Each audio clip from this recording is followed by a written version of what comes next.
Hello बच्चों, नमस्कार। मैं मनोज कुमार आप सभी का स्वागत करता हूं आपके अपने यूट्यूब चैनल बिग बिन स्टडी में। जैसा कि आप लोग देख रहे हैं कि हम आप सबको गणित का संख्या पद्धति चैप्टर फर्स्ट का पहला पार्ट पढ़ा रहे हैं, ठीक ना। जिसका पहला क्वेश्चन है, क्या कह रहा है, क्या शून्य एक परिमेय संख्या है?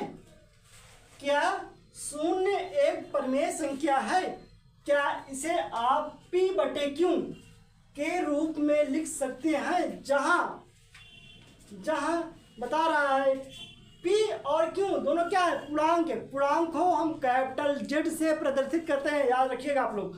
जहां p और q दोनों क्या है, पूर्णांक है, और q नॉट इक्वल 0, मतलब जो q है क्या है, 0 के बराबर नहीं होना चाहिए, ठीक है। तो इसका हम हल करते हैं। क्या कह रहा है, क्या शून्य एक परिमेय संख्या है? तो हाँ, शून्य एक परिमेय संख्या है, क्योंकि हम आपको अगले वीडियो में पढ़ा चुके हैं कि परिमेय जो होती है शून्य भी होता है। क्यों? क्योंकि हम शून्य के बट्टे में अगर 1 लिख दें, शून्य के बट्टे में अगर हम 2 लिख दें, शून्य के बट्टे में अगर हम कोई भी नंबर लिख दें, तो वह एक परिमेय संख्या होती है। तो हम यहाँ पे लिख सकते हैं क्या भैया, लिख सकते हैं क्या, शून्य एक परिमेय संख्या है। समझ आया आप लोग को? शून्य एक परिमेय संख्या है। कैसे? अभी हमने आपको बताया ना, जैसे 0, अगर 0 के बट्टे में, मतलब सिर्फ 0 है और 0 के बट्टे में हम कोई भी नंबर से लिख दें तो वह सब परिमेय संख्या होगा।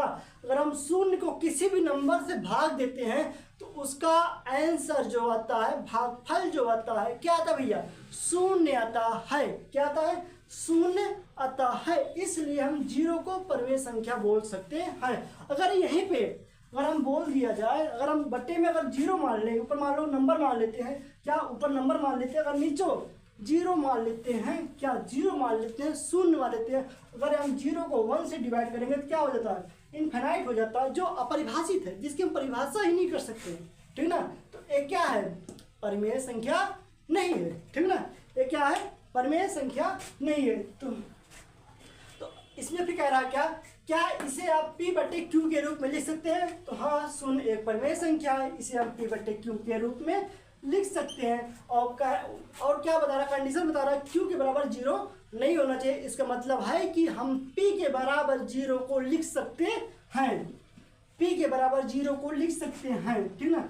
तो 0/1 कर सकते हैं, ये हमारा परिमेय संख्या है। 0/2 कर सकते हैं, ये हमारा परिमेय संख्या है। 0/3 कर सकते हैं, ये हमारा परिमेय संख्या है। 0/4 कर सकते हैं, ये हमारा परिमेय संख्या। मतलब बट्टे में हम कोई भी नंबर लिख सकते हैं, कितना भी बड़ा नंबर हो, ठीक ना, हम सारा नंबर लिख सकते हैं।